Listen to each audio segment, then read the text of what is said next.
West Bengal voluntary blood donor সোসাইটির মেখলিগঞ্জ শাখা গঠন।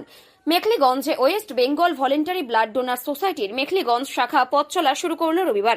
এদিন মেখলিগঞ্জের সব স্বেচ্ছাসেবী সংগঠনগুলোকে নিয়ে তৈরি করা হয়েছে West Bengal voluntary blood donor সোসাইটির মেখলিগঞ্জ শাখা। মেখলিগঞ্জ মহকুমা হাসপাতালে ব্লাড ব্যাংক তৈরির দাবিকে ভিত্তি করে সকলে একত্রিত হন। এদিনের কর্মসূচিতে উপস্থিত ছিলেন West Bengal voluntary blood donor সোসাইটির রাজ্য কমিটির সদস্য তথা স্বেচ্ছাসেবী সংগঠন ফাইট ব্যাক কোভিড গ্রুপের প্রতিষ্ঠাতা Tanmoy Sengupta, West Bengal voluntary blood donor সোসাইটির জেলা সদস্য কাজল অধিকারী, স্বেচ্ছাসেবী সংগঠন সৃজনের অধিকর্তা তথা ফাইট ব্যাক কোভিডের গ্রুপের ভাইস চেয়ারম্যান শুভ্রজিৎ বিশ্বাস, স্বেচ্ছাসেবী সংগঠন কল্পতরুর তরফে শেখর রায় ও মুকুল রায়, তিস্তা যান কৃষক কল্যাণ সংঘের Santosh Kumar Roy, North Bengal science and cultural সোসাইটির কর্ণধার দিব্যায়ন সরকার সহ প্রমুখ। মেখলিগঞ্জের বিশিষ্ট সমাজসেবী প্রভাত পাটনিকে সভাপতি করে এদিনের কর্মসূচির সূচনা হয়। মেখলিগঞ্জ মহকুমা হাসপাতালে ব্লাড ব্যাংক না থাকায় মহকুমার প্রায় লক্ষাধিক মানুষকে রক্তের প্রয়োজনে জলপাইগুড়ি ও মাথাভাঙ্গাতে ছুটে যেতে হয়।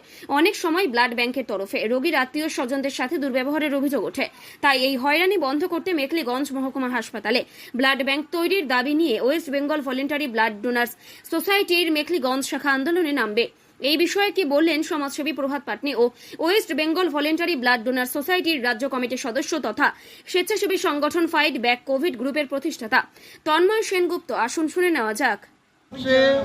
West Bengal voluntary blood donor সোসাইটির একটি শাখা গঠিত হলো এবং আমাদের মূল লক্ষ্য হচ্ছে মেখলিগঞ্জে যাতে ব্লাড ব্যাংক হয়। মেখলিগঞ্জ মহকুমায় হাসপাতালে যে ব্লাড ব্যাংক নেই, এই বিষয়ে আমরা আন্দোলনে নামছি মেখলিগঞ্জ মহকুমায় যাতে ব্লাড ব্যাংক স্থাপন করা যায়।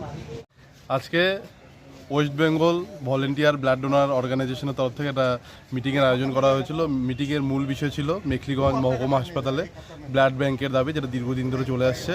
ওটাই নতুন করে মেখলিগঞ্জের সাধারণ মানুষ ও অর্গানাইজেশনগুলোকে নিয়ে নতুন করে সেটা একটা সংগঠন তৈরি করে আমরা আবার ব্লাড ব্যাংকের জন্য আজ যে আন্দোলন সেটা আবার সূচনা করি।